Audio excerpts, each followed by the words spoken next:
India बहुत ही high beta market है, बहुत ही इमोशनली चार्ज्ड मार्केट है। बायजूस ले लो आप, $22 बिलियन की वैल्यूएशन वाली कंपनी 2 महीने 3 महीने में डूब गई।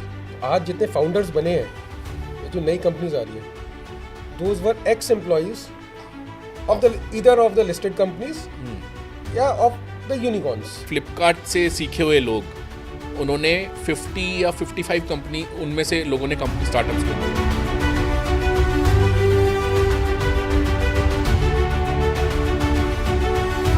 सर एग्री कंपनीज भी बहुत लॉसेस दिए एग्री कंपनीज ने। इंडिया का रिटेल इन्वेस्टर प्रॉफिट चाहता है, लॉस मेकिंग से डरता है।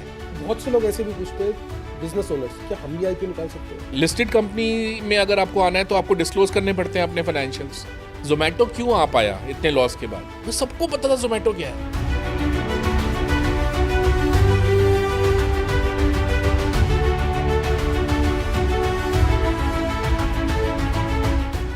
जिस दिन ये सोच लोगे ना कि मुझे पूरा टैक्स देना है, दूसरा चोरी कर रहा है उसको करने दो, दूसरा 2 नंबर में बेच रहा है ना उसको बेचने दो, आपको 2 नंबर में नहीं बेचना।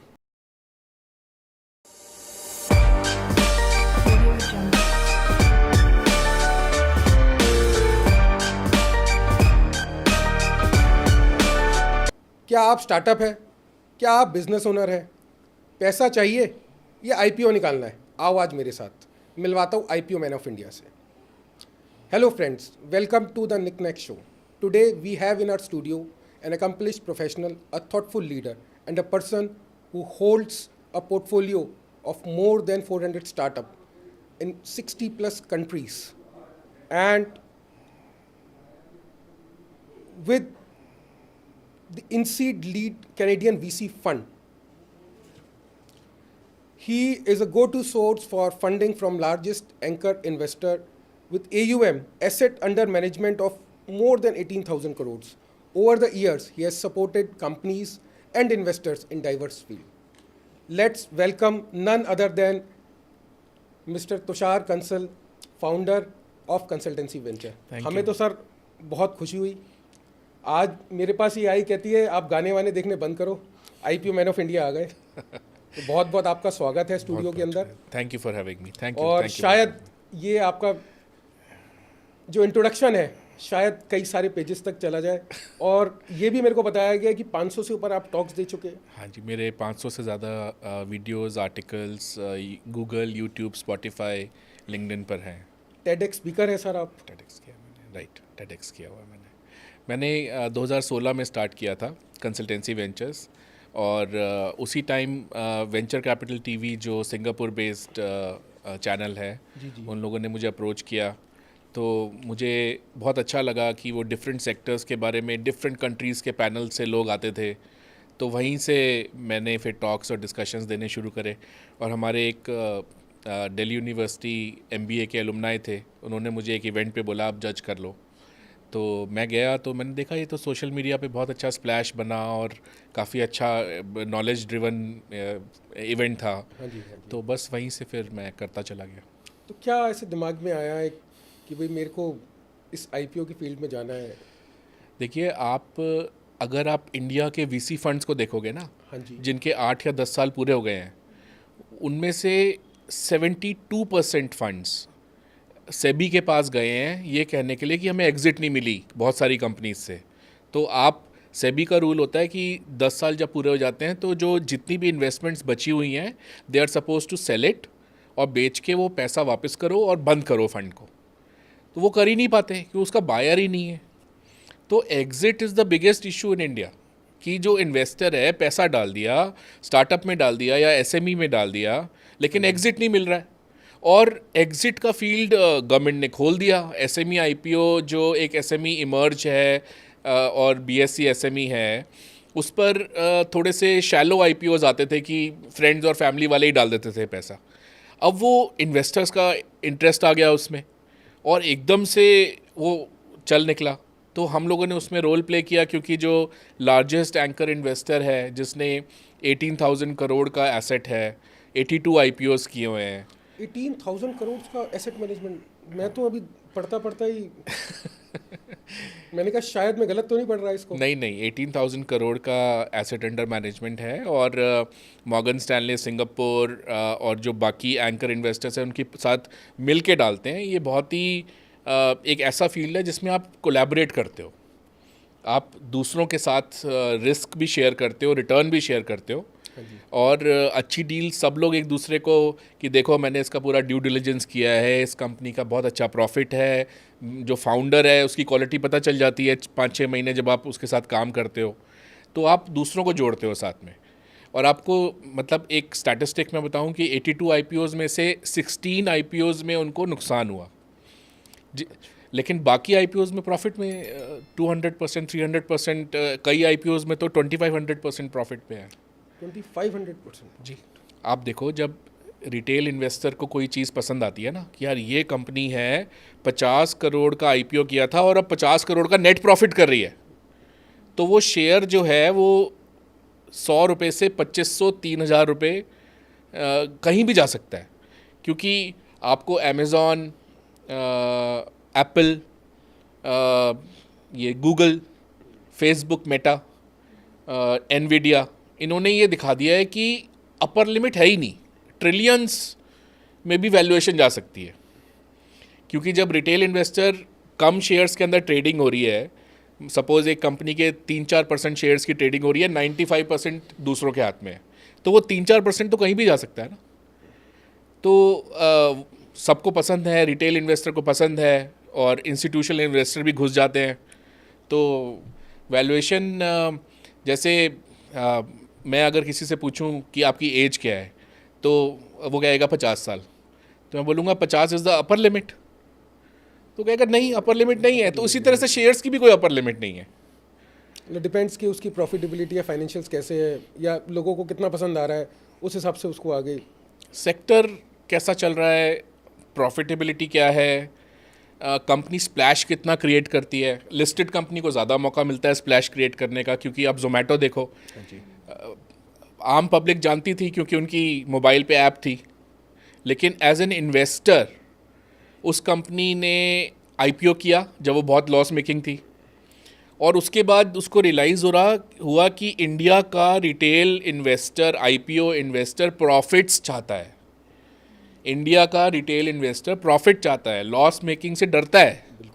तो उसने धीरे धीरे, आप देखो हर चीज़ जोमेटो की ऐप पे आप ये charges, user charges, platform charges, tip, मतलब उसने कर करके वो प्रॉफिट में ले आया, और अब वो इंडेक्स में ऐड हो रहा है। तो जो इंस्टीट्यूशनल इन्वेस्टर इंडेक्स में ही लगाते हैं, इंडेक्स के स्टॉक्स में ही लगाते हैं, उनका पैसा भी आना शुरू हो जाएगा। तो स्काई इज़ द लिमिट। देखिए फंडिंग, मैं आपको बताता हूँ, आप डेट फंडिंग अगर लेते हो, लोन लेते हो आप, तो आपकी कैपेसिटी होनी चाहिए ना उस लोन को पे बैक करने की। लेकिन जब आप इन्वेस्टर का पैसा लेते हो तो वो इन्वेस्टर को आपको इंटरेस्ट तो देना नहीं है, और वो आपको 3 साल के लिए आया है, आपके पास 5 साल के लिए आया है, और अगर फॉरेन इंस्टीट्यूशनल इन्वेस्टर है तो 8 साल भी पेशेंस रखता है। तो उस पैसे से आप क्या क्या कर सकते हो। जो कंपटीशन से डील करने में एसएमई का फाउंडर हमेशा कहता है यार पैसे चाहिए, यार इसको करने के लिए मेरे को ये दिख रहा है बिजनेस, मुझे ये करना है, लेकिन वो पैसे चाहिए। मैं बैंक से, आप इंडिया में इंटरेस्ट रेट ज़्यादा है, चाइना में 3-4% पे लोन मिल जाता है साल का, जापान में 1% पे मिल जाता है, यूएस में आजकल 5-6% हो गया है, एक टाइम पे तो 1-2% पे मिल जाता था, 2-3% पे मिल जाता था। इंडिया वाला 9%, 10%, 12%, अगर अनसिक्योर्ड है, प्रॉपर्टी नहीं पड़ी देने के लिए बैंक को, तो 14%, 16%, 19%। तो वो निकलेगा कहाँ से? वो कैश फ्लो से तो निकलेगा। और अगर बैंक का लोन पे बैक नहीं किया तो कंपनी गई। लेकिन अगर आप लिस्टेड हो और आपका बिजनेस अच्छा नहीं चल रहा, जैसे 2023 में इंफ्रास्ट्रक्चर कंपनीज बहुत टाइट हो गई थी, और 2013-14 में भी बहुत टाइट हो गई थी। सर एग्री कंपनीज भी बहुत लॉसेस दिए एग्री कंपनीज ने। एग्री कंपनीज, देखिए जो गवर्नमेंट ऑफ इंडिया है that's the biggest buyer of agriculture products, तो वो पॉलिटिक्स के ऊपर बहुत डिपेंड रहता है कि वो एमआरपी, तो जैसे अब ग्रीन एनर्जी की हम बात करते हैं, हाँ, तो ग्रीन एनर्जी है या एग्री है, मैं नाम लेना तो ठीक नहीं है ठीक है। शेयर्स का, लेकिन क्यों इतनी ट्रेंडिंग कंपनीज है, इन्वेस्टर का पैसा भी है, फिर भी कहीं ना कहीं लॉसेस है? जब तक मार्केट साइज इतना ऑप्टिमल नहीं बनेगा कि उसमें मार्केट साइज इतना हो कि पूरा इंफ्रास्ट्रक्चर उस चीज़ को सपोर्ट करता हो और पब्लिक पे कर रही हो उस चीज़ के लिए, तब तक लॉसेस तो आते ही हैं। लेकिन वो लॉस क्यों आ रहा है? या तो वो इसलिए आ रहा है कि आपने कस्टमर लेने के लिए लॉस में बेचना चालू कर दिया है, उस टाइप का लॉस। और एक लॉस आता है कि मैंने शुरू में पैसा लगाया है, 1-2 साल तक लॉस आएगा, लेकिन उसके बाद चीज़ चल निकलेगी, वो वाला लॉस होता है। मतलब इसको ये कह सकते हैं कि कस्टमर रिटेंशन कॉस्ट और एक्वायरिंग कॉस्ट इज, हाँ, वो लेके डूब जाती है। वो लेके डूब जाती वो है। लेके आजकल डूब बहुत सी कंपनीज करती हैं ये, और बंद भी होती हैं बहुत कंपनीज। आप देखो 92% स्टार्टअप्स एक लेवल के ऊपर ग्रो नहीं कर पाती। लेकिन एसएमईज का क्या है कि आपने फंडिंग का जो क्वेश्चन पूछा था, उनके लिए लॉन्ग टर्म फंडिंग लेना और एक ऐसे इन्वेस्टर से फंडिंग लेना जो उनको एक ऐसे लेवल पे लेके जाएगा कि उसके बाद उनको बहुत ही डिफरेंट सेट ऑफ इन्वेस्टर्स मिल जाएंगे। जैसे आप आईपीओ में आते हैं, ओरियाना पावर आप एग्जांपल ले लो, 118 पे शेयर इशू हुआ था, अब वो 1800 पे खुला था और अभी 2500 चल रहा है।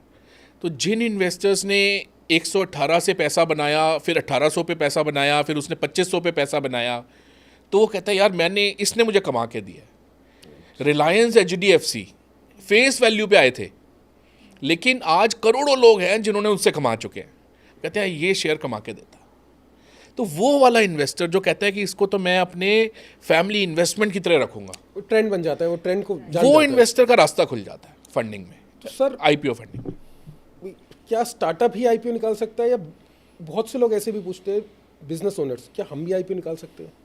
अब सेबी के नए रूल तो ये कहते हैं कि 3 साल में से कम 1 साल आपका ऑपरेटिंग प्रॉफिट होना चाहिए और कम से कम 1 करोड़ का ऑपरेटिंग प्रॉफिट होना चाहिए, तो आप आईपीओ कर सकते हैं। एलिजिबिलिटी तो ये स्टार्टअप भी आईपीओ निकाल सकता है, बिजनेस ओनर्स भी आईपीओ निकाल सकते हैं, लेकिन फिर वही है ना कि सेबी के नॉर्म्स तो आपको मीट करने क्या पड़ेंगे। एलिजिबिलिटी क्राइटेरिया इसमें रहते हैं सर? उसमें ये रहता है कि नेट टेंजिबल एसेट जो आपके हैं वो 3 करोड़ के होने चाहिए मिनिमम, और जो नेटवर्थ है वो 3 करोड़ की होनी चाहिए, और आपका कोई भी board of industrial and financial reconstruction BIFR का कोई केस नहीं होना चाहिए पहले जिसमें आपकी कंपनी गई हुई हो। आपका कोई डेट डिफ़ॉल्ट नहीं होना चाहिए, उसका सिबिल ठीक होना चाहिए। आपका जो पेड अप कैपिटल है वो 25 करोड़ से कम होनी चाहिए, यानी कि ये नहीं है कि आप मेन बोर्ड IPO के लेवल के साइज़ के हो, आप कर रहे हो SME IPO। तो ये है, और जो फंड्स आप रेज़ करते हो वो आपको पूरा डिस्क्लोज करना होता है, मैं कहाँ लगाऊंगा, कितने की मशीनरी लेना है, क्लियर। कि व्हाट इज, उसमें से सिर्फ 15% आप जनरल कॉर्पोरेट पर्पस के लिए यूज़ कर सकते हो, जो फंजेबल होता है, पता नहीं कहाँ लगा दिया आपने, 15%। तो बहुत ही जो इसके नॉर्म्स हैं ना वो सेबी ने बहुत ही क्लियर रखे हुए हैं, और जो कंपनीज नॉर्म्स को डाइवर्ट करने की कोशिश करती हैं उन पर पेनल्टीज़ भी बहुत स्ट्रिंजेंट है। क्योंकि बहुत सुना है ऐसा है, बिजनेस ओनर्स ही कहते हैं कि यार पता नहीं, हम लोगों को तो बताते नहीं है आईपीओ, हम भी निकाल सकते हैं या नहीं निकाल सकते। आप निकाल सकते हैं मोटी अगर आप सेबी के नॉर्म मीट कर रहे हैं, और कुछ ये होता है कि कंपनीज आईपीओ में जाने से पहले नहीं यार इस साल हम इसको कंपनी में सिस्टम्स लगाएंगे, प्रोसेसेस लगाएंगे, कंप्लायंसेस लगाएंगे, अपनी ऑडिटिंग अकाउंटिंग अगर सही तरह से मैनेज नहीं हो रही उसको ठीक करेंगे, उसको करते हैं, उसके बाद फिर आईपीओ लेके आते हैं, ताकि पब्लिक कहे कि यार ये है फुल्ली कंप्लायंट कंपनी, और ये वो वाला फाउंडर नहीं है जो कहे कि भैया प्रॉफिट नहीं दिखाऊंगा, टैक्स बचाना है। मैं अपने ऑडियंस को, बिजनेस ओनर्स के लिए एक चीज़ बोलूँगा, आईपीओ अगर निकालना हो टैक्स पूरा भरना। टैक्स की चोरी करोगे तो आईपीओ नहीं निकाल पाओगे आप। ये जितने भी फाउंडर्स हैं, जितने भी स्टार्टअप है, इनका एक सबसे बड़ी जो स्ट्रेंथ है आईपीओ में आने की, वो सबसे बड़ी स्ट्रेंथ यही है, टैक्स की चोरी नहीं करनी। ये जो आप लोग मैनिपुलेशंस करते हैं ना प्रॉफिट को एडजस्ट करने के लिए, कि मैं अपना प्रॉफिट कम दिखा दूँ, अपना टैक्स कम भरना पड़ेगा, वही एक रीज़न है जिसकी वजह से आप लोगों की, हम लोगों की जो कम्युनिटी है आईपीओ नहीं निकाल पा रही, और जो स्टार्टअप्स है वो इतनी ऊपर जाके आईपीओ निकाल देते हैं और वो मल्टी मिलियनर बन जाते हैं। उनके आईपीओ BSE एसएमई से लेके बीएससी मेन बोर्ड तक भी चले जाते हैं सर। मेन बोर्ड तक भी चले तो जाते ये रहता है कि माइंड में एक ना कि मैं प्रॉफिट को एडजस्ट कर लूँ, मैं क्यों सरकार को 28% टैक्स दूँ। 97%, एक स्टडी आई थी, 97% एसएमईज, 6.2 करोड़ एसएमईज हैं, उसमें से 97% प्रॉपर प्रॉफिट नहीं शो करती, कॉर्पोरेट टैक्स बचाती हैं। तो अपने एक्सपेंशन के रास्ते को रोक रहे हैं फिर तो ये लोग। बिल्कुल रोक रहे हैं, क्योंकि आपकी कैपिटल ही क्रिएट नहीं होगी Capital कंपनी ही create नहीं में, होगी। और कैपिटल नहीं क्रिएट होगी, प्रॉफिट्स नहीं दिखेंगे, तो आपकी वैल्यूएशन जो होती है आईपीओ में वो प्रॉफिट के बेसिस पे होती जैसे है। अभी आपने बताया कि net tangible asset should be more than 3 crore. 3 crore, तो वो इतना क्रिएट ही नहीं कर नेटवर्थ पाएंगे। 3 करोड़, नेटवर्थ। वो ऑपरेटिंग प्रॉफिट, तो वो वैल्यूएशन तो प्रॉफिट पे होनी है, राइट। रेवेन्यू के बेस पे तो होनी नहीं है। तो अगर प्रॉफिट का मल्टीपल लगना है तो आपका प्रॉफिट तो आप पूरा दिखाओ, टैक्स उसमें से आप बचाओ लो, कि सपोज 5 करोड़ का प्रॉफिट है, उसमें से आप टैक्स बचा रहे हो 1.5-2 करोड़, और उधर आपको वैल्यूएशन में नुकसान कितना हो रहा है, सपोज 10 टाइम्स प्रॉफिट की वैल्यूएशन अपनी है, कंपनी की वैल्यूएशन ही गिरा रहे हैं आप। आप 10-15 करोड़ का तो वहाँ नुकसान कर रहे हो। Long term goal, long term focus नहीं है, लॉन्ग टर्म गोल नहीं है, वो शॉर्ट टर्म प्रॉफिट के लिए लॉन्ग टर्म गोल को अपने सेक्रीफाइस कर देते हैं। सेक्रीफाइस कर, यहाँ इनको थोड़ा सा एक सिखाने की जरूरत है। सिखाने की ज़रूरत है। और कई बार फाउंडर्स जो होते हैं, प्रमोटर्स जो होते हैं, वो ऐसे स्ट्रक्चर्स क्रिएट करते हैं कि उसमें से कंपनी में से कैश निकल जाए, एक सब्सिडरी बना लो, रिलेटेड पार्टी ट्रांजैक्शन कर लो। उसमें भी सेबी ने बोला है कि आप 10% से ज़्यादा रिलेटेड पार्टी ट्रांजैक्शन नहीं कर सकते, और 50 crore which ever is lower. तो वो अगर उस टाइप का फाउंडर है ना, उसको आईपीओ पे आना ही नहीं चाहिए। मतलब उसको ये सोचना चाहिए, यार मैं पीछे से ही कमाऊँगा, और मैं 4-5% पर मंथ के लोन लूँगा प्राइवेट पार्टीज से, और मैं अनसिक्योर्ड लोन्स लूँगा, और मैं वहाँ से कमाऊँगा। उसको आईपीओ पे आना ही नहीं चाहिए, क्योंकि इधर जब नाम खराब होता है ना, तो आप फिर लाइफ में दोबारा आईपीओ ला ही नहीं सकते। आपका जो इन्वेस्टर है वो सबको दिखता है कि देख ये गड़बड़ कर रहा था, ये पकड़ा गया, और ये दोबारा इसका आईपीओ अब नहीं इन्वेस्टर की आएगा। नॉलेज से तो कोई चीज़, कोई फाइनेंशियल रुक नहीं सकते। नहीं, इन्वेस्टर तो देख के बता सकता है। लिस्टेड कंपनी में अगर आपको आना है तो आपको डिस्क्लोज करने पड़ते हैं अपने फाइनेंशियल्स, आपके क्या बिजनेस मॉडल है, कैसे कमा रहे हो, सारे फाइनेंशियल्स ओपन है, डिस्क्लोजर सारे ओपन है। तो उसके बाद आप मतलब उसको तो सब पता होता है आप क्या कर रहे हो। और जो पार्टी आईपीओ करा रही होती है उसको तो 4-5 महीने में पता चल जाता है किस टाइप का फाउंडर है। बिजनेस अच्छा कर रहा है लेकिन फाउंडर की नीयत ख़राब है, ये भी पता चल जाता है। तो कहते हैं यार लेटर ऑन ये गड़बड़ करेगा। क्योंकि अब मैं आपको नाम नहीं लेना चाहता, एक बहुत बड़ी फिनटेक कंपनी जिसने इंडिया का लार्जेस्ट आईपीओ किया, आरबीआई ने कहा यार ये क्या, हमने इसको इतनी बड़ी चीज़ दे दी कि अपना वॉलेट खोले और उसमें करोड़ों रुपए पड़े हों, और उसमें चाइनीज़ मनी भी पड़ा हो, और उसको फिर बाद में लाइसेंस वापस लिया और उसका स्टॉक 60% 70% गिरा। मतलब जिस आदमी के पास इंडिया की लार्जेस्ट फिनटेक कंपनी बन गई हो, वो मतलब जैसे गवर्नमेंट ने कहा यार मतलब क्या करें, इस आदमी को क्या ज़रूरत थी ये ब्लेंडर करने की, कि इस आदमी को क्या ज़रूरत थी कि वो थोड़े से और पैसे के लिए कुछ और करता। भाई तेरे को सब कुछ तो मिला हुआ है, 20,000 करोड़ का आईपीओ करा है, इंडिया का लार्जेस्ट, उसके बाद भी तुम्हारी नीयत में अगर प्रॉब्लम है तो क्या करेंगे यार। हवस, पैसे की हवस। इसीलिए शायद रॉबिन्सन फेल हुआ था। रॉबिन्सन फेल हुआ, अभी रिसेंटली एक आईपीओ फेल हुआ, उसमें उन्होंने कहा कि हम 30-35 करोड़ जो रेस करेंगे वो उसमें से 17 करोड़ एक कंपनी को देंगे सॉफ्टवेयर के लिए। बाद में पता चला कि वो कंपनी ने 3 साल से अकाउंट्स ही फाइल नहीं करे। तो मैंने थोड़ा पता किया था कि उस केस में क्या हुआ था, तो मुझे ये समझ में आया कि एक्चुअली उन्होंने शुरू में कुछ इन्वेस्टमेंट ली थी, अब वो इन्वेस्टमेंट उनको आईपीओ के मनी से वापस करनी थी। तो उन्होंने ऐसे करके करी कि भाई हम डिस्क्लोज़ नहीं कर सकते वो पैसा कहाँ जा रहा है, तो हमने एक कंपनी के जिसके अकाउंट्स फाइल नहीं है उसमें 17 करोड़ जाएगा, फिर वो 17 करोड़ निकाल लेंगे, फिर उसके कंपनी की ओनरशिप चेंज करके उसके अकाउंट्स फाइल कर देंगे। तो ये जुगाड़ अब वो पकड़ा गया और बोला आईपीओ वापस करो, लेकिन वो बंदा खून के आंसू रो रहा था क्योंकि वो 500 करोड़ के टर्नओवर के बिजनेस बुक कर चुका है। ये सोचिए कि मेरे ये 35 करोड़ आने हैं, और बंदा टेक्नोक्रेट है, मतलब इतनी आसानी से 3 साल का टैक्स एग्जेम्पशन का सर्टिफिकेट गवर्नमेंट नहीं देती। हाँ बिल्कुल है, इसको मिला हुआ है। 80 IAC है शायद, इसको मिला हुआ है, और बहुत इजीली नहीं मिलता। इजीली नहीं मिलता। NHAI के बोर्ड पे था बंदा, NHAI के बोर्ड पे। अब देखो ना, नाम इतना ख़राब हो गया कि अब अगली IPO कर पाएगा या नहीं, doubt. All about the fate. Fate भी है, और आप हो सकता है he could have done a better thing instead of doing this. Manipulations. हाँ, कुछ और तरीके से करता, कुछ बोलता इन्वेस्टर को, इन्वेस्टमेंट बैंकर को बोलता कि यार मेरे को तो सीधे तरह से ही करना है। तो ऐसे होता है कि रास्ते नहीं होते, रास्ते तो होते हैं। चैलेंजेस होते हैं, रास्ते सीधे रास्ते से चलोगे तो शायद हो सकता है समय ज़्यादा लगे, लेकिन अल्टीमेटली जो सक्सेस प्री IPO कर लेता, प्री IPO कर लेता 10 करोड़ का, और 1 साल का लॉक इन होता प्री IPO इन्वेस्टर्स का, तो 1 साल वेट करते। तब तक इसको पता ही है ये बिजनेस, उस पैसे से बिजनेस जनरेट कर रहा था, तो कंपनी के फाइनेंशियल्स तो अच्छे होने ही थे, वैल्यूएशन तो ऊपर जानी ही थी, वो कर लेता। पर वो शॉर्टकट नहीं, सही चीज़ नहीं, वो प्रॉफिटेबिलिटी वाली बात थी कि आप एक ऐसा बिजनेस मॉडल बनाना है जिसमें मेरे को प्रॉफिट चाहिए, मैं जो चीज़ बेचूंगा उसको मैं लॉस पे नहीं बेचूंगा। तो वो टॉप 10 की लिस्ट थी प्रॉफिटेबिलिटी के हिसाब से, fund companies which became unicorns, और जो प्रॉफिटेबिलिटी के हिसाब से उसमें नंबर 1 और 2 ज़ेरोधा और जोहो थी। देखिए, मैं ये मानता हूँ कि अगर आपको कोई चीज़ लॉस पे बेचनी है, कि मैंने ये एक प्रोडक्ट लॉन्च करा है, ये 100 रुपये का प्रोडक्ट है और मैं इसको 80 रुपये पे बेच रहा हूँ, कि मैं अपनी सारी कंपटीशन ख़राब करूँगा और वो बहुत सारे लोग इसको ख़रीदेंगे, उनका डेटाबेस मेरे पास आ जाएगा, और फिर मैं उनको टारगेटेड ऐड करके फिर महंगी चीज़ें बाद में बेचूँगा। अगर आपको ये यूनिट इकनॉमिक्स पे बिल्कुल वाहियात किस्म का अगर आपको बिज़नेस चलाना है, तो आप मंदिर के बाहर एक लाइन लगा लो और वहाँ पे आप प्रसाद बांटो और करोड़ों का प्रसाद बांट लो। तो क्या उसमें क्या बुराई है? आपको प्रसाद ही बांटना है ना।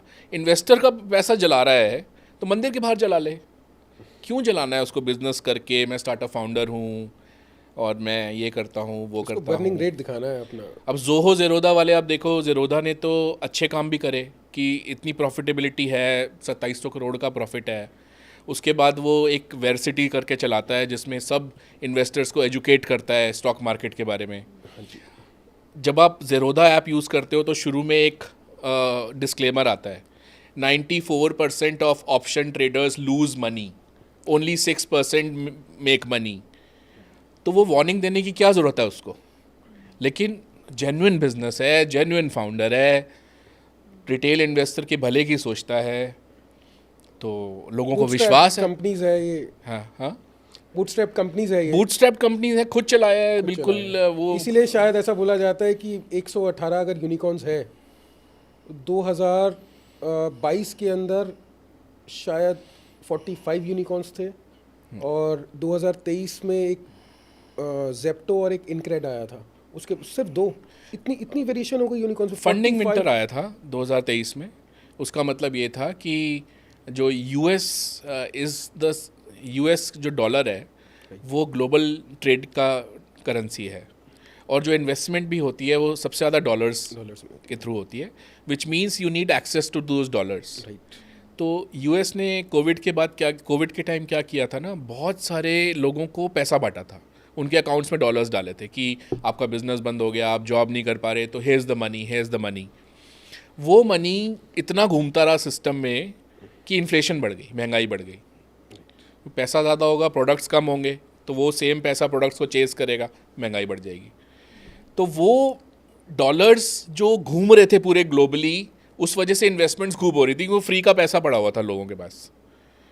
और बाद में जब इन्फ्लेशन इतनी बढ़ी तो नेचुरली डाउनटर्न आ गया, और उसके बाद एकदम से जो फिनोमिना था वो बहुत, इंडिया में तो ट्रिकल डाउन पैसा ही आता था सबसे ज़्यादा, तो यूएस में ही लगता है, क्योंकि वो सेफ हेवन बोलते हैं उसको। जो यूएस वाले लोग हैं वो यूएस को ट्रस्ट करते हैं, वहाँ पे लॉज बहुत सही हैं, यहाँ के कोर्ट्स की तरह नहीं है, और तो इस वजह से वो फंडिंग विंटर आई थी।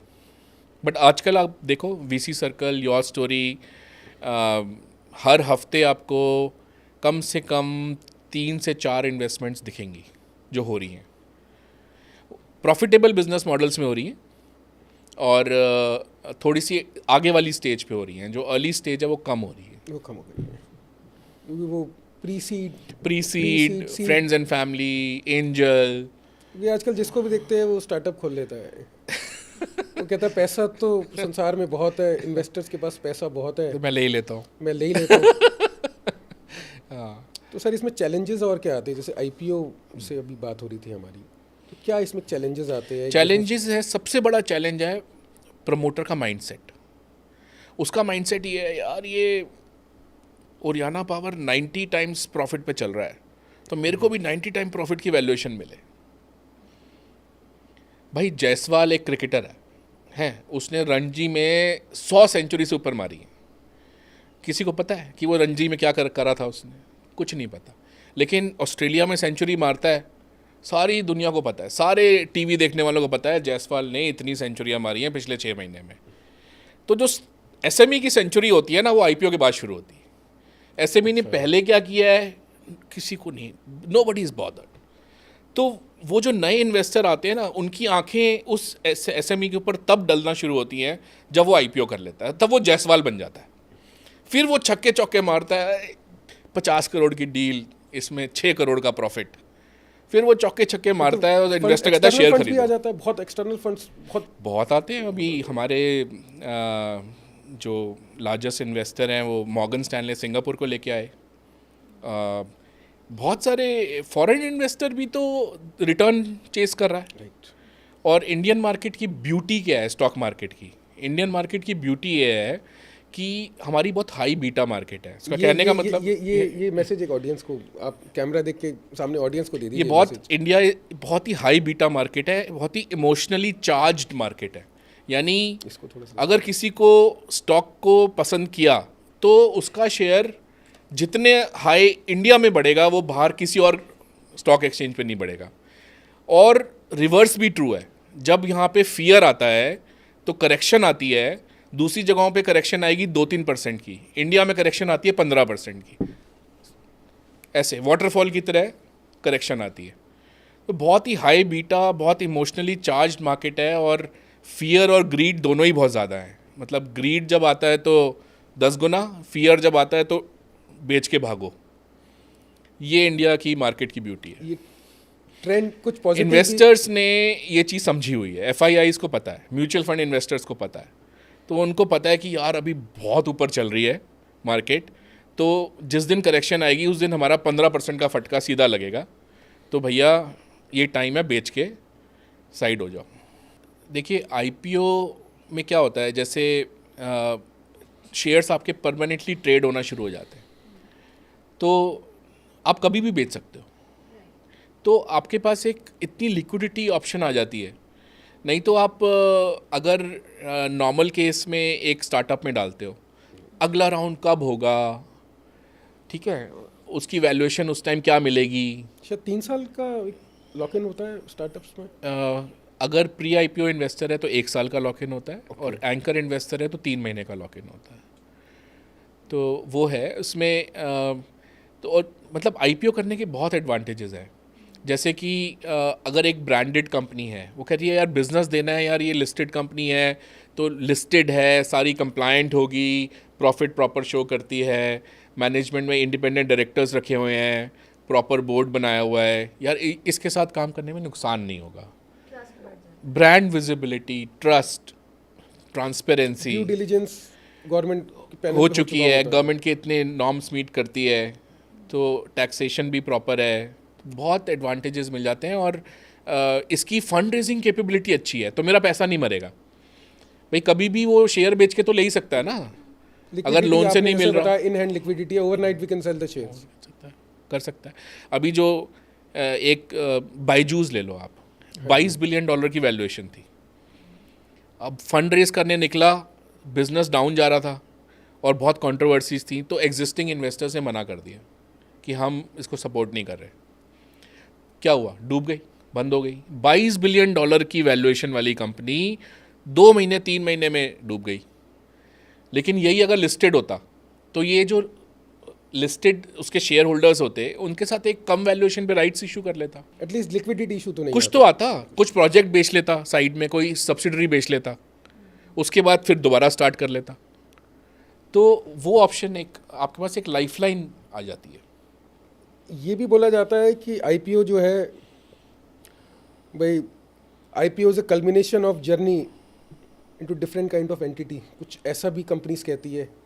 बिल्कुल अलग एंटिटी बन जाती है, एक ऐसी एंटिटी बन जाती है जिसकी अगर एक इंडिपेंडेंट डायरेक्टर भी रिज़ाइन करता है तो एक्सचेंज में उसको, सेबी में उसको और एक्सचेंज में उसको नोटिफाई करना पड़ता है और वो सारा मीडिया में आता है। तो you are watched all the time. और कई लोग तो ऐसे करते हैं कि वो जब लिस्टेड हो जाते हैं तो वो हर चीज़ को मीडिया में डालते हैं कि मैंने लैंड खरीदी, नए, हाँ फाइनेंस सेक्टर्स बोलते हैं हम। नहीं, मैं इंडिपेंडेंट डायरेक्टर हूँ एक कंपनी का, और उन्होंने बोला कि देखो हम ये नहीं करेंगे कि हम जो एक्सपेंशन कर रहे हैं उसकी बार बार न्यूज़ डालें। स्टॉक मार्केट वाले हमारे लॉन्ग टर्म भरोसा करेगा तो वो अच्छी बात है, ये नहीं कि वो एक एक न्यूज़ पे शेयर मूव करा रहे हैं, which I really appreciate, admire that. But इसमें बहुत मीडिया लाइमलाइट रहती है और नेचुरली आप भी काफ़ी कॉन्शियस हो जाते हो कि आपका शेयर बहुत डूबे नहीं, बिकॉज एक बार अगर शेयर लॉस देता है इन्वेस्टर को तो वो इन्वेस्टर बहुत इमोशनली चार्ज्ड इन्वेस्टर है इंडिया का। तुषार जी, ऐसा भी बोला जाता है आपकी एक एक कंपनी की एक एक स्टेटमेंट वो भी आपके शेयर को बढ़ा सकती है या घटा सकती है। बिल्कुल बिल्कुल, रिसर्च रिपोर्ट्स निकलती हैं कंपनीज़ के ऊपर, उसके बेसिस पे इन्वेस्टमेंट डिसीजंस होते हैं, वो रिसर्च रिपोर्ट्स को लोग वॉच करते हैं। तो नेचुरली नाउ यू आर, पहले आप सिर्फ एम्प्लॉयज़ की रिस्पॉन्सिबिलिटी थी, अब आपके पास शेयर होल्डर्स की रिस्पॉन्सिबिलिटी भी है। दे आर योर रिस्पॉन्सिबिलिटी, आपके एक्सटर्नल स्टेक होल्डर्स। हाँ, और वीसी तो बोर्ड पे सीट ले लेता है, इसमें तो कोई सीट नहीं ले रहा बोर्ड पे, इसमें कोई सीट आपका पूरा कंट्रोल है, but you are unstable. Accountability to the public हो जाती है अकाउंटेबिलिटी। और यू नो अगर आप बहुत ज़्यादा डेट ले रहे हो, सपोज़ अब प्राइवेट बंदा तो ले लेता है कि यार मेरे को डेट लेके ही करना है, उसके बाद ऑप्शन नहीं होती।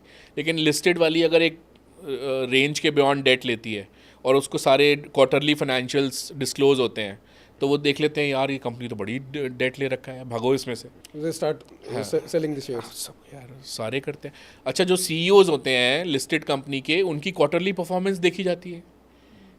यूएस में तो बहुत ज़्यादा है, वहाँ तो एक क्वार्टर ढंग से नहीं हो तो हटा देते हैं, सीईओ को हटा देंगे, सीईओ को हटा देते हैं, बोर्ड उठा के फेंक देता है, नहीं भैया कंपनी तुमसे ना चल रही।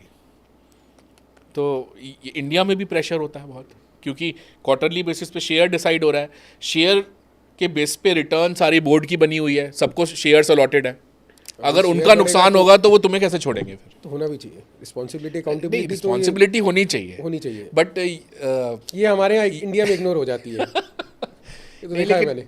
अंकित जी, यूएस में हायर एंड फायर बहुत ज़्यादा है, वहाँ पे बहुत जल्दी बंदे को हटा देते हैं, मेरे को ऐसा फील होता है। फायर तो ठीक है, फायर जल्दी नहीं होना चाहिए। फायर थोड़ा सा टाइम देना चाहिए ना, थोड़ी सी मार्केट, जापानीज लोग देखो कितना टाइम देते हैं एक सीईओ को, मार्केट कंडीशंस भी होते हैं, एक्सटर्नल प्रेशर भी होते हैं। करेक्ट। कई बार आप ऐसा नहीं है कि आप सीईओ से आप एक्सपेक्ट करते हो कि वो सीईओ आपको कमा के दे दे, कई बार मार्केट प्रेशर इस तरीके से क्रिएट हो जाते हैं। अब यूएस की कंपनीज बोले कि जी कोविड के अंदर परफॉर्म क्यों नहीं कर पाए, पेंडेमिक था। हाँ हाँ करेक्ट, मतलब it was beyond control of anyone. हाँ करेक्ट। उसके बाद भी इतनी यूएस के अंदर तो बहुत फेरबदल हुए कोविड के बाद। नहीं, इंडिया में भी जो बड़ी कंपनीज हैं, हाँ जी, वो सीईओज को बहुत क्वार्टरली वॉच रहता है उनका, जो जिनके पास लिस्टेड पैसा है उनका सीईओज को प्रेशर रहता है काफ़ी। एसएमईज में भी धीरे धीरे आएगी वो चीज़, पर अभी तो एसएमईज फैमिली ओन्ड नहीं है ज़्यादा, मतलब अभी सीईओज फैमिली से ही होते हैं। तो हो सकता है एक पॉइंट के बाद इंडियन प्रमोटर ये सोचे कि यार अगर मैं 70% कंपनी रख के बैठा हूँ और 30% मैंने स्टॉक मार्केट को दी हुई है, अगर मैं 50 से नीचे भी रख के बैठूँ तो क्या बुराई है, कंपनी को 10 गुना और बड़ी करके। ब्लॉग माइंडसेट अभी तक तो ये चलता है, बिजनेस कम्युनिटी में तो ये चलता है। बिजनेस ओनर्स जो है स्टार्टअप वाली गेम की बात नहीं करते, ठीक है, वो समझते हैं कि एक्सटर्नल स्टेक होल्डर को लेकर आने में क्या बेनिफिट है, क्या नुकसान है। बिल्कुल। लेकिन बिजनेस वाले से आप बात करते हैं तो बिजनेस वाला क्या बोलता है कि मेरी शेयर होल्डिंग मैं एक्सटर्नल आदमी को कैसे दे दूँ। वो अभी एक ब्लॉग माइंडसेट धीरे धीरे जब से एसएमई आईपीओ आने चालू हुए ये कम होता जा रहा है, ये कम होता जा रहा है। और इसका बेनिफिट भी है जी तुषार।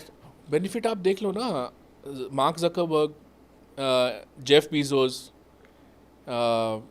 जेनसन हुआंग, ये जितने ट्रिलियन डॉलर कंपनीज हैं सबके पास 10-12%, 7%, 12% इक्विटी है, लेकिन इन्वेस्टर चाहता है यही चलाएं कंपनीज, बिकॉज ये लेके आए हैं 3-3 ट्रिलियन पे, 2-2 ट्रिलियन पे, तो पूरा कंट्रोल रख के चला रहे हैं।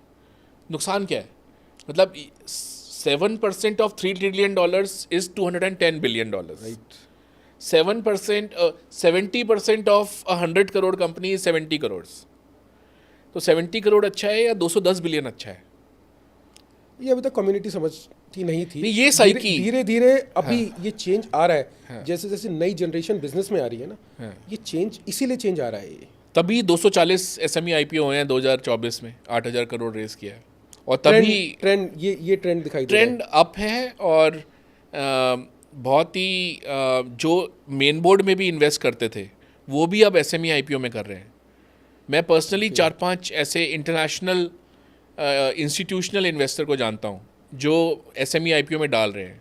For example Morgan Stanley Singapore, वो डाल रहा है ना इसमें। उसको पता है यार, ओरियाना पावर 118 में मुझे शेयर मिला था, ये 2500 चल रहा है। छोटा रिटर्न बनाएगा क्योंकि छोटा पैसा लगाया है उसने, but the possibilities are huge. मतलब कल को उस कंपनी के साथ क्या क्या कर सकता है वो। उसकी अपनी इन्वेस्टी कंपनी है, उसको ग्लोबल लेके जा सकता है, उसको अपने सिंगापुर के, साउथ ईस्ट एशिया के बिजनेस से मिलवा देगा, वहाँ कोई सब्सिडरी शुरू करा देगा, उसमें भी डाल देगा, ले 20% डाल दिया। और तो पॉसिबिलिटीज़, विजन चाहिए। विजन हाँ, विजन फाउंडर की चाहिए, विजन फाउंडर की चाहिए, बिल्कुल। फाउंडर का बहुत विजन चाहिए कि वो सोचे कि I have to conquer the world. और ये दूसरा एक ब्लॉक माइंडसेट जिसको छोड़ना पड़ेगा कि आपको मेरी शेयर होल्डिंग जो है वो कम हो रही है, वो आपकी शेयर होल्डिंग कम नहीं हो रही, आपकी वर्थ बढ़ रही है, मल्टीप्लाई हो जाती और यहाँ तो कोई बोर्ड पे सीट भी नहीं ले रहा ना। यहाँ तो वीसी में तो लेता है, बोर्ड सीट लेते हैं और कॉवेनेंट्स होते हैं जो उससे बाइंड करते हैं। वैल्यू बढ़ानी है, as long as everybody is earning, everybody is happy, the company is growing, everybody is happy. तो जैसे आप पहले बोल रहे थे कि यूएस में वगैरह काफ़ी ज़्यादा रेगुलराइज्ड होती है चीज़ें, पर यहाँ पे हमको काफ़ी थोड़े बहुत ऐसे फ्रॉड टाइप किस्से भी सुनाई देता है, जिसमें बीच में कोई एसएमई आईपीओ कैंसिल कर दिया था सेबी ने, फिर इन्फ्लुएंसर्स पे इश्यूज होते रहते हैं। तो डू यू थिंक कि जो इंडियन मार्केट है ये एप्टली रेगुलराइज्ड है? बहुत अच्छा रेगुलेशन है। आप देखो ना, एक ऐसे इंडिया में एक इनहेरेंट डिसेबिलिटी है इंडियन बिजनेस एनवायरनमेंट में, वो ये कि कॉन्ट्रैक्ट को एनफोर्स करना बहुत मुश्किल है। आज अगर किसी ने आपके पैसे नहीं दिए, कोर्ट पे जाने का मतलब है लॉयर फीस, डेट्स, 5 साल। तो हमारे, जब मैं कॉर्पोरेट में था तो वो एग्रीमेंट ही ऐसा साइन करते थे जिसमें जो ज्यूरिसडिक्शन होती थी एग्रीमेंट की, उसको आर्बिट्रेशन सिंगापुर या आर्बिट्रेशन लंदन रखते थे। बट कितनी ऐसी कंपनीज हैं जो सिंगापुर का लॉयर या लंदन का लॉयर अफोर्ड कर सकती हैं? Very few. तो आपको इंडियन ये जो इनहेरेंट डिसएडवांटेज है, इस वजह से आपको बहुत सोच समझ के काम करना पड़ता है। आपके कान हमेशा खड़े रहते हैं, यार इस बंदे को ट्रस्ट करने से पहले और वेरीफाई कर लूँ, 4 लोगों से और पूछ लूँ, थोड़े छोटे से काम करके देख लूँ। रेड टेपिज्म, करप्शन, रेड सब लेवल्स जो है ये। इंडियन बिजनेसमैन ना सुपरमैन की तरह लोहे का सूट पहन के उसको घूमना चाहिए, कि मतलब वो ऐसी ऐसी चीज़ों से डील करता है, वो टैक्सेशन से डील करता है, वो लाइसेंसेस से डील करता है, वो लेबर से डील करता है जो बार बार गाँव चली जाती है। वो एसएमई आईपीओ तो उसके लिए, मैं कह रहा हूँ, उसके लिए भगवान का दिया हुआ एक चीज़ है कि एक ऐसा एक्सचेंज जो उसको एसएमई को इतने इक्विटी दे रहा है। कि यहाँ तो ट्रेडमार्क के 2 साल में मिलता है। ट्रेडमार्क, हाँ, मैंने खुद अपना ट्रेडमार्क किया, मुझे बहुत मिलने में 2 साल लगेंगे, एसएमई आईपीओ में आपको 1 साल। हाँ, 10 महीने 9 महीने में। ऐसा क्यों? मैं बता रहा हूँ, सबसे बड़ा प्रॉब्लम जो इंडिया का है ना, वो पॉपुलेशन है। मतलब नहीं सर, मैं तो इसको स्ट्रेंथ मानता हूँ। आज अगर इंडिया डेवलपिंग है तो प्रॉब्लम के, ये स्ट्रेंथ भी है, प्रॉब्लम के साथ दोनों चीज़। It is a strength also and it is liability also. Market बहुत बड़ी है, यंग मार्केट है, ऐसे कहीं भी नहीं है। देखो, वर्ल्ड की largest economy with the youngest people with a very aggressive consumer mindset और growing the fastest. इंडिया, आप इंडिया से बच के जा ही नहीं सकते. अब देखो ना, जो 3000 फॉर्च्यून की टॉप 3000 कंपनीज हैं ग्लोबली, हाँ जी, उनमें से 1700 ने यहाँ पे जीसीसी लगा रखे हैं, ग्लोबल कैपेसिटी सेंटर. तो उनका जो ब्रेन है, जो उनकी, वो इंडियन से फंक्शन हो रहा है. और वो जीसीसी इतना पेटेंट्स और इंटेलेक्चुअल प्रॉपर्टी क्रिएट करते हैं कि अगर वो 1700 कंपनीज के 20 लाख एम्प्लॉयज़, अगर उनमें से 500 भी खुद की कंपनियां लगाते, तो वो क्या क्या कर सकते थे. तो आज जितने फाउंडर्स बने हैं, ये जो नई कंपनीज आ रही है, those were x employees of the either of the listed companies या ऑफ द यूनिकॉर्न्स. सीख के वहीं से निकले, ट्रेनिंग करके निकले. करेक्ट. वो नया वाला सिस्टम नहीं है कि मैं आ गया फैशन के चक्कर में, मैं एक नई कंपनी खोल ली, पैसा मिल जाएगा. पैसा मिलता इतना आसान थोड़ी इतना ना. आसान नहीं है. और इवन मैं उस दिन देख रहा था, एक चार्ट था, फ्लिपकार्ट से सीखे हुए लोग, उन्होंने 50 या 55 कंपनी, उनमें से लोगों ने कंपनी स्टार्टअप्स खोली हुई और काफ़ी सारी उनमें से doing well. Because they have got the exposure. हाँ हाँ. और एक अच्छा एक्सपोजर आपको मिलना, practical training is much more than the education. मैं तो बोलता हूँ, बिल्कुल बिल्कुल 100%. जेप्टो के फाउंडर से तो नहीं पूछता ना, मैं बहुत बोलता हूँ ये चीज़ कि आपकी एजुकेशन, या जोमेटो के फाउंडर से नहीं पूछता, या आज आप जीरोदा वाले देख लीजिए, हाँ हाँ is a very down to earth man. हाँ, दोनों. हाँ, जोहो देख लीजिए, लुंगी में रहते हैं वो, अरे उसने तो गांव के अंदर साइकिल चला रहे हैं लुंगी में. मतलब he is actually promoting the Indian culture. हाँ हाँ, गांव के अंदर जहाँ से बिलोंग करता था, वहाँ पे ट्रेनिंग दे दे के वहाँ कॉर्पोरेट सेंटर्स खोले हुए हैं. Real giving back. जैसे हमारे यहाँ वो बोलते हैं ना, सबसे ज़्यादा जो इंडिया में पैसा डोनेट करते हैं वो मिस्टर शिव नादर है, HCL के फाउंडर. 2000 करोड़ से ज़्यादा हर साल का डोनेशन है. अगर आप सेकंड नंबर पे देखोगे ना, वो दूसरे वाला 300 करोड़ का है. तो मतलब गिविंग बैक क्या होती है, मतलब एक्चुअली में. 6 times. अब मैं तो कई, मुझे चीज़ बहुत बुरी लगती है, सॉरी, मैं आपके शो पे आज बोलना चाहता हूँ. नहीं नहीं प्लीज, हमारा तो देखिए इंडिया का IITian हार्वर्ड जाता है और हार्वर्ड से पढ़ने के बाद बिलियंस का हो जाता है, और वो डोनेट किसे करता है? हार्वर्ड को, IIT को नहीं करता. वो अपने US वाले अल्मा मैटर को डोनेट करता है. भाई तो जहाँ से, जिसने इंडियन टैक्स पेयर ने बनाया है, तेरे को IIT का पैसा दे के एक कितना पैसा लगता है IITian को बनाने वो में? उसका जो माइंडसेट है, हाँ. उसका माइंडसेट थोड़ा सा ये हो जाता है कि मेरे को यहाँ पे किसी भी प्रोसेस को कराने के लिए, US में अगर उस प्रोसेस को मेरे को 10 दिन लगेंगे, तो यहाँ पे मुझे अपनी चप्पल रगड़ के 2 महीने में हो. उसके बाद उसकी हैरेसमेंट, वो जो हैरेसमेंट लेवल है ना, वो कहीं ना कहीं उसको रोकता है कि मैं वापसी इंडिया को पैसा दूँ. मेरी होती है फाउंडर से बात, तो हमारे को अपने सिस्टम को और क्लीन करना पड़ेगा. यहाँ तो बच्चा पैदा होता है तो उसको करप्शन सिखा दी जाती है.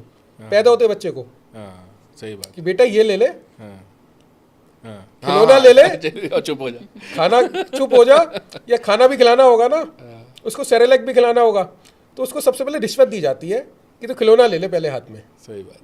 सही. तो वो रिश्वत तो समझ लो बचपन से जब रिश्वत आप दे रहे हो, खून में हो गई ना. सेम इंडियंस जो दुबई जाते हैं, वहाँ पे तो वो एकदम से एयरक्राफ्ट से लैंड करते ही इतने क्लीन हो जाते हैं. वो ना किसी लड़की को उल्टी तरह से देखते हैं, ना छेड़ाखानी करते हैं, ना कोई बिजनेस में करते हैं. और वो मतलब उनके अंदर ऐसा चेंज हो जाता है कि जैसे ये कहाँ पैदा हुए थे. ये एटमॉस्फेयर, इकोसिस्टम ही कहते हैं. जैसे स्टार्टअप इकोसिस्टम है ना, हाँ. तो UAE का इकोसिस्टम इतना स्ट्रांग है. हाँ. ज्यूरिसडिक्शन, हाँ, law, they are very strict. एक दिन, पता एक दिन में कंट्री से बाहर निकाल देते हैं. ये जो चीज़ें सुन के जो आते हैं ना, हाँ. ये जो हियर एंड फेयर है ना, हाँ. ये होना बहुत ज़रूरी है, जो कि हमारे इंडिया में मिसिंग है. नहीं, इंडिया में ना हर कोई ऐश कर रहा है, मुझे लगता है. मतलब जैसे यहाँ थूक दिया, यहाँ फेंक दिया, लाइन तोड़ दी और चिल्ला दिया, नहीं ऐसे ही होगा. मतलब हर कोई ना ऐश कर रहा है, ओवर ऐश कर रहा है. मतलब फ्रीडम एक लेवल तक ठीक है, बट ऐसा लगता है. मतलब फियर फैक्टर तो है ही नहीं. फियर फैक्टर नहीं है. हाँ. वो बहुत ज़रूरी है. हाँ. डिसिप्लिन, वही कॉन्ट्रैक्ट इन्फोर्समेंट कह लो, लॉ इन्फोर्समेंट कह लो, सब ग्रे एरियाज है. सर एक क्वेश्चन पूछना चाहता हूँ आपसे मैं. जैसे बहुत आपने सुंदर बातें अभी बताई हमें, और हमारे जितने भी मैं भी अपने आप को लेमैन बोलूँगा, और अरे हमारे सर। बिजनेस ओनर्स को, क्योंकि मैं तो खुद ये चाहता हूँ कि बिजनेस कम्युनिटी आईपीओ के अंदर आए, गवर्नमेंट को पूरा टैक्स दे, अपनी वैल्यूएशन बढ़ाए। वैल्यूएशन नहीं बढ़ाओगे तो यहाँ रह जाओगे। आज आपसे 50 साल बाद आए हुए बच्चे, आप 60 साल के हो, आज जो बच्चा 20 साल का है, 25 साल का है, वो अपनी कंपनी को मल्टी मिलियनियर बना देता है, या खुद मल्टी मिलियन कंपनी बना देता है, वैल्यूएशन बहुत ऊपर ले जाता है। आप भी कर सकते हो 100%। जिस दिन ये सोच लोगे ना कि मुझे पूरा टैक्स देना है, दूसरा चोरी कर रहा है उसको करने दो, दूसरा 2 नंबर में बेच रहा है ना, उसको बेचने दो, आपको 2 नंबर में नहीं बेचना। तो कंपनी यहाँ से यहाँ आ जाएगी आपकी। 6 महीने की दिक्कत ज़रूर लगेगी। सर मैं एक चीज़ ये पूछना चाहता हूँ, स्टॉक मार्केट आज निफ्टी इतना, कल निफ्टी इतना, आज सेंसेक्स इतना, कल इतना, क्या ओवरनाइट किसी भी कंपनी की फाइनेंशियल्स डिसाइड हो जाती है, या उसको फाइनेंशियल्स को डिसाइड होने में टाइम लगता है? क्योंकि हम ये देखते हैं आज किसी कंपनी का शेयर 200 रुपये है, कल सुबह उसका शेयर 300 रुपये हो जाएगा। तो ओवरनाइट उसने इतना परफॉर्म कर दिया क्या? नहीं, ये तो ये वर्ल्ड वाइड।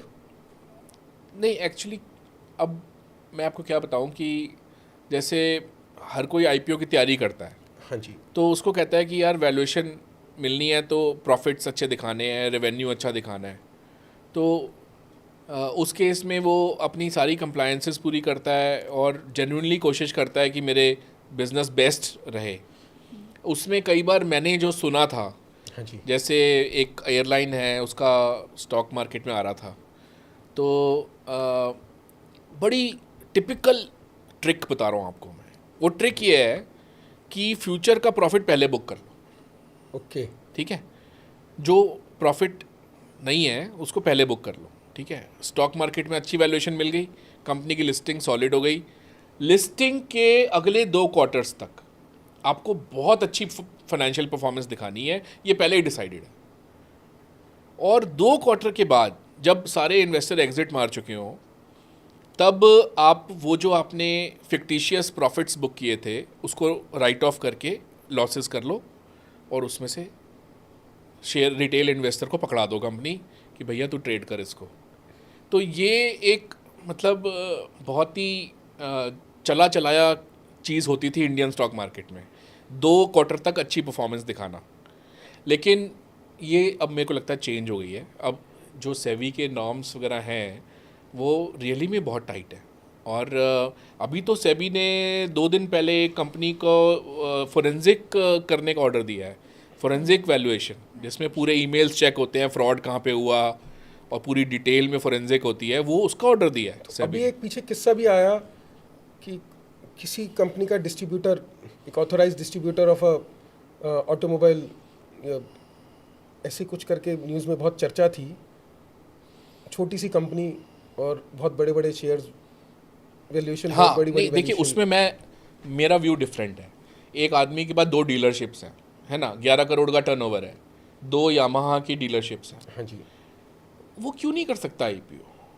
मतलब इसमें बुराई क्या है? मतलब अगर एक 11 करोड़ के टर्नओवर की तो उसको कंपनी, इतना हाइप क्यों बना दिया इन्होंने? बिजनेस मतलब ही तो he लोगों was का actually इंटरेस्ट इतना है कि वो 500 टाइम सब्सक्राइब हो रहे हैं शेयर्स।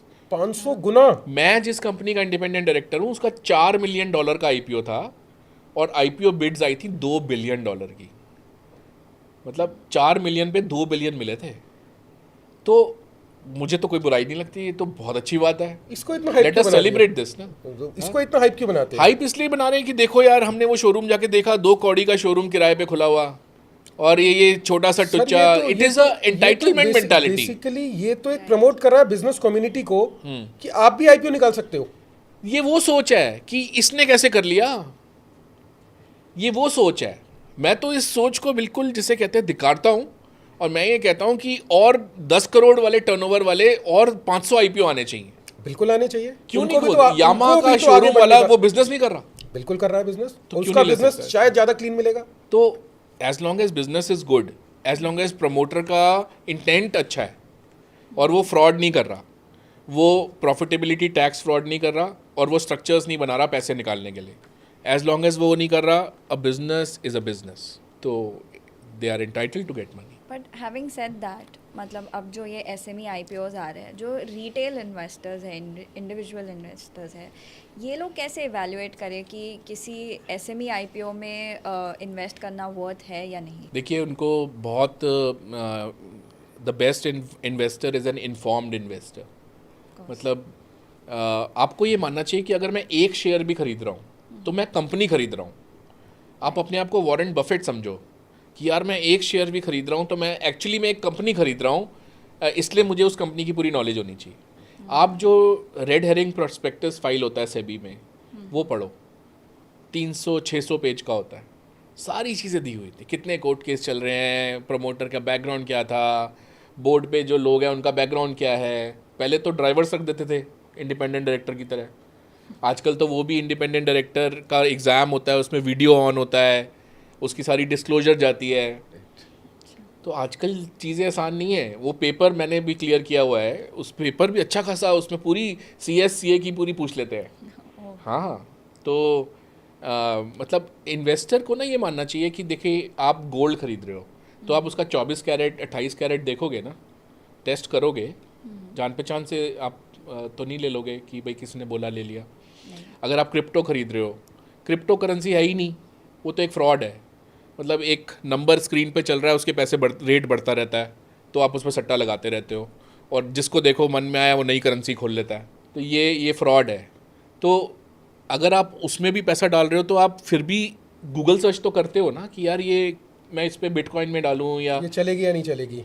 हाँ, डॉज कॉइन में डालूँ, या मतलब क्यों डालूँ, वो करेंसी तो है नहीं, वो तो कहीं यूज़ नहीं हो सकती, वो तो एक नंबर है. तो अगर आप आप कोई भी वर्चुअल चीज़ खरीद रहे हो, उसकी एक्चुअली दैट डजंट एग्जिस्ट. वो एग्जिस्ट करती ही नहीं है. और वो किस चाहे आप जितना बोल लो कि ये वर्ल्ड क्लास नई टेक्नोलॉजी है, भाई टेक्नोलॉजी जो भी है वो दिखती क्यों नहीं है टेक्नोलॉजी, वो नंबर क्यों है वो. मतलब it is just market making. और सिंस उसमें शुरू का पैसा सारा US वालों का लगा हुआ है, तो वो उसको प्रमोट करते रहते हैं कि जितना बढ़ेगा वो शुरू वालों को बेनिफिट होगा. और सारे उसमें बड़े लोग घुसे हुए हैं. सर, हाँ, ओनरशिप भी नहीं पता मैक्सिमम कंपनीज की. तो अरे आपकी तरह मैंने अभी पॉडकास्ट किया था 3 हफ्ते पहले गुड़गांव में ही स्टूडियो में. वो बंदे के 2 करोड़ के बिटकॉइन की वैल्यू हो गई थी. 2 करोड़ का हो गया था उसका बिटकॉइन. उसने 5-6 लाख रुपए डाले हुए थे, वॉलेट में से चोरी हो गए. वॉलेट थी, किसी ने निकाल के 2 करोड़ के बिटकॉइन निकाल लिए. वज़ीर एडवाइज़र्स देख लो, वज़ीर एडवाइज़र्स एक्सचेंज था इंडिया का, उसमें 40% उनकी क्रिप्टो चोरी हो गई. अब वो बंद हो गया. अब वो कोई चीज़ इन्फॉर्म तो होना पड़ेगा ना आपको. अब आज कॉपर खरीद रहे हो कमोडिटी एक्सचेंज में, क्यों खरीद रहे हो? उसकी आपने साइकिल स्टडी करी है कैसे होती है, कितनी माइनिंग कैपेसिटी आ रही है दुनिया में, उसके आउटपुट क्या है. तो you have to study the financials also, कि कंपनी के क्या फाइनेंशियल्स हैं, वो आपको स्टडी करने चाहिए. वो सेक्टर कहाँ जा रहा है आपको. You have to be an informed investor, और रिसर्च रिपोर्ट्स पढ़ के, गूगल चेक करके, और थोड़ी फाइनेंशियल नॉलेज तो देखो होनी ही चाहिए अगर आप स्टॉक मार्केट में हो. मतलब स्टॉक मार्केट का अगर काम करना है बिना फाइनेंशियल नॉलेज के, ये बिना नहीं कर आपका सकते. रेड हेरिंग प्रोस्पेक्टस पढ़े, या बिना आपको सर्कल से भी एक बहुत अच्छी नॉलेज मिल जाती है. हाँ, अब बॉम्बे में आप देखेंगे, बॉम्बे में जो लोकल ट्रेन होती है ना, लोकल ट्रेन में या तो ताश खेलते हैं या फिर वो शेयर्स की बात करते हैं. आप जिस कहते हैं इकोसिस्टम में जैसे रहेंगे, 4 लोग अगर बैठे तो 4 लोग शेयर्स के बारे में डिस्कस करते हैं कि ये शेयर ऊपर जा सकता है. उनको उस तरीके के माइंडसेट के लोग मिल जाते हैं. यहाँ पे हम लोगों के दिल्ली में नहीं है. दिल्ली में कम है कल्चर. दिल्ली में कम है. गुजरात में अगर आप देखो ना, सर गुजरात से मुझे राजकोट में, हाँ मैं अभी शायद मैं नाम लेने वाला था. 55% of India's grey market of shares runs from Rajkot. ये ग्रे मार्केट यही है कि आपका शेयर ऊपर या नीचे कर सकते हैं. नहीं, ये मार्केट ये है ऐसा बोला जाता है कि राजकोट के बारे IPO में. एक कंपनी का आने वाला है. हाँ जी. तो जो फाउंडर होते हैं वो अपने कुछ शेयर शुरू में ही रिलीज कर देते हैं बिना IPO के, कि खेल लो. तो उससे मार्केट मेकिंग होती है ना, क्योंकि यार आपने अगर एक IPO कंपनी का आ रहा है, उसका आपने 300 पे खरीद लिया, फिर किसी ने 350 पे खरीद लिया, तो रिटेल इन्वेस्टर कहता है, वो वेबसाइट्स होती हैं जो ग्रे मार्केट का इन्फॉर्मेशन देती हैं, तो कहते हैं यार ये तो सही है यार. सर एक चीज़ और मैं पूछना चाहता हूँ, मुझसे बहुत से लोग पूछते हैं, मुझे लेकिन थोड़ी सी जानकारी कम है, इसलिए आपके माध्यम से मैं पूछना चाहूँगा कि कहते हैं B2B के अंदर IPO लाना मुश्किल है और B2C के अंदर IPO लाना इजी है. क्योंकि वो कंज्यूमर को पता होता है ना वो चीज़ क्या है, क्योंकि वो B2C है. नहीं, B2B में भी जो B2B का जो बायर होता है, he is also a actual consumer. But तो नंबर ऑफ कंज्यूमर कम होते हैं ना. जोमेटो क्यों आ पाया इतने लॉस के बाद? वो सबको पता था जोमेटो क्या है, उसको मार्केट मेकिंग करनी ही नहीं पड़ी रिटेल साइड में। एक तो इंस्टीट्यूशन इन्वेस्टर होता है, एंकर इन्वेस्टर होता है, और एक रिटेल इन्वेस्टर होता है। सारे पोर्शन से आपको सब्सक्रिप्शन आना चाहिए।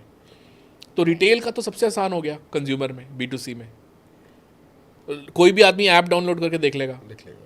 तो एक वो रीज़न है। और दूसरा रीज़न ये है कि B2C के अंदर टिपिकली अगर आप छोटे छोटी साइज़ की अमाउंट की चीज़ बेच रहे होते हो तो उसमें प्रॉफिट कमाना ज़्यादा आसान होता है। आज आप जोमेटो पे कोई चीज़ लेते हो, वो 400 रुपये की आपको 700 की पड़ रही है, तो आप कहते हो 700 रुपये तो देने हैं यार, लेज़ी इकॉनमी है, हस्बैंड वाइफ दोनों वर्किंग हैं, तो वो ऐप से ही मंगाना चाहते हैं सब कुछ, उठ के जाना नहीं चाहते, तो वो वहीं से मंगा लेते हैं, तो वो 300 एक्स्ट्रा दे दे यार। वो कहते तो है there is no looking back हाँ। From a 10 minute delivery. हाँ बिल्कुल। वो तभी तो ये अरे आजकल तो they are giving such a- print such a- outs आ जाते हैं घर पे। Exactly. अभी डीकैथलॉन ने अनाउंस किया ब्लिंकिट पे मिलना शुरू हो गया, ₹10 10 a मिनट page. में डीकैथलॉन का प्रोडक्ट। यार लेजी इकोनॉमी बोलते हैं इसको, कि मतलब आप कहीं उठ के जाना नहीं चाहते। मतलब कन्वीनियंस तो है, और लेकिन ये साथ इंडिया में ही है, आपको ये चीज़ यूएस में नहीं मिलेगी, आपको ये चीज़ चाइना में मिल सकती है, आपको सिंगापुर में नहीं मिलेगी। नहीं, चाइना में तो ऐसा नहीं है सर। चाइना तो अभी मैं होकर आया था, हाँ China is very advance. Sir, ये इंडिया में ही है, मैं आपको बता रहा हूँ, आपको इतने सारे बूट्स ऑन द ग्राउंड आपको कहीं और नहीं मिल टू सकते। ट्रेवल इवन अ माइल हाँ, to get the things done. Dubai में भी नहीं है, सिंगापुर में भी नहीं है, कोलालमपुर में भी नहीं है। मतलब they are not willing to sacrifice their health. हाँ नहीं, मैं उसको पॉजिटिवली बोल रहा हूँ कि ये जो इजी एक्सेस आपको घर पे चीज़ मिल जाती सर है, ये हर चीज के ये प्लस इंडिया और में है माइनस बहुत दोनों ज़्यादा। दोनों ये- चीज हो जाती है ना। हाँ, नेगेटिव पॉइंट ये है कि negative you are point become lazy. Negative point अब इसका है कि मैं अभी ड्राइव करके आया तो मैंने 2 जोमेटो की बाइक वाले को देखा, वो रॉन्ग साइड आ रहे थे, हाँ, because they have to deliver on time. हाँ नहीं तो गलत, उसका एक वो नेगेटिव इम्पैक्ट भी गलत है बिल्कुल। 10 minutes delivery I has don't it's subscribe own, to 10 minute delivery. नहीं, मतलब उसका क्या है, उसका एक पॉजिटिव पॉइंट भी है, उसका they have got the negatives also. बिल्कुल नेगेटिव है। और 10 मिनट में आप किसी की लाइफ रिस्क पे डाल रहे हो, और बिना हेलमेट के ये लोग चलाते हैं और रॉन्ग साइड पे भी चलाते हैं। इट इज़ मतलब मुझे ठीक नहीं लगता। मुझे लगता है why can't you wait for 25 minutes, why can't you plan better. It's also about having that option ना, मतलब हमको ये सर्विस क्योंकि प्रोवाइड कर रहे हैं बिकॉज अभी एक डॉक्यूमेंट्री आई है नेटफ्लिक्स पे भी about shopping and the whole conspiracy of shopping. तो जो अमेजोन ने 1 क्लिक डिलीवरी वाला कॉन्सेप्ट शुरू किया था, तो ये सब is all a buildup on that. तो अगर ये ऑप्शन आई थिंक यूएस में दिया जाए तो हो सकता है कि वो लोग भी अडॉप्ट करना शुरू करें। वहाँ पे बूट्स ऑन ग्राउंड बहुत मुश्किल से मिलते हैं ना, वहाँ पे हाँ। मिनिमम Labor- वेजेस के नॉर्म बड़े Exactly. ज़्यादा हैं, That is the डिस्टेंसेस बहुत हैं, बहुत ज़्यादा है।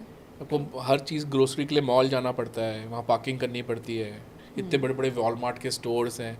यहाँ पे आप बिंटू भेज दियो ज़रा यार। Basically they are not willing to sacrifice their वो जो जिसको हम यहाँ पे लोकल किरानास बोलते हैं ना, कि अभी पीछे कितने आर्टिकल्स आ रहे हैं कि you should support the local kirana stores. Yes, वो अभी 2 लाख किरानास बंद हुए हैं। बंद हो गए 10 because minute of delivery these के बाद। ई कॉमर्स जो 10 मिनट्स डिलीवरी वाले जो प्लेटफॉर्म्स हैं। नहीं वो ठीक है, देखिए टेक्नोलॉजी की अपनी जगह है, एक आदमी नहीं करेगा दूसरा कर लेगा। तो आप सोच सकते हो कि मेरे को मॉरली नहीं करना, बट एज अ बिजनेस तो कोई भी उसको सोच सकता है। बट उसको 10 मिनट की जो नुकसान है उसको रेगुलेट करने का काम फिर गवर्नमेंट का है, कि वो बोले कि नहीं हम ये अलाउ नहीं करेंगे कि ये आपको रॉन्ग साइड चलाएं, बिना हेलमेट के चलाएं, वो चीज़ वही लॉ एनफोर्समेंट की बात सीधी सी चीज़ है कि गलत तरीके से अगर आप शेयर निकालेंगे ना, इनकी लैंग्वेज में मैं बोल देता हूँ, गलत तरीके से शेयर निकालेंगे तो शेयर नहीं निकलेगा और वो अल्टीमेटली बंद हो जाएगा। और सही तरीके से निकालेंगे तो वो शेयर आपका प्रॉफिट भी देके जाएगा और लंबा भी चलेगा। सर बहुत बहुत आपका धन्यवाद आज अपना कीमती समय हम लोगों को देने के लिए स्टूडियो में। माय प्लेजर और शायद ये आपका कौन सा एपिसोड है? 500 कितना है आपको ध्यान है? ऐसे ही 500 के आसपास हो गए होंगे। ज़्यादा हो गए, ज़्यादा हो गए। 565 वाला तो कल मैं आपका एपिसोड देख रहा था। ओह अच्छा, मुझे नंबर ध्यान है, अच्छा। मैं इसको लिखूंगा। थैंक यू सो मच, आपने बुलाया मुझे। सर, आप खुद मैं- एक सर, एस्टैब्लिश्ड मैं- बिजनेसमैन हो, मैंने आपको नहीं बुलाया और आप तो ये मीडिया तो हम में- लोगों का एक सौभाग्य है कि हमारे स्टूडियो में, थैंक यू। मैं फिर दोबारा बता देता हूँ, हमारे स्टूडियो में IPO मैन ऑफ इंडिया है thank you sir. Tushar Kansal ji, consultancy ventures. कोई भी परेशानी हो, IPO निकालना हो, तो हमेशा एक्सपर्ट के पास पहुँच जाना। धन्यवाद। Thank you. Thank you.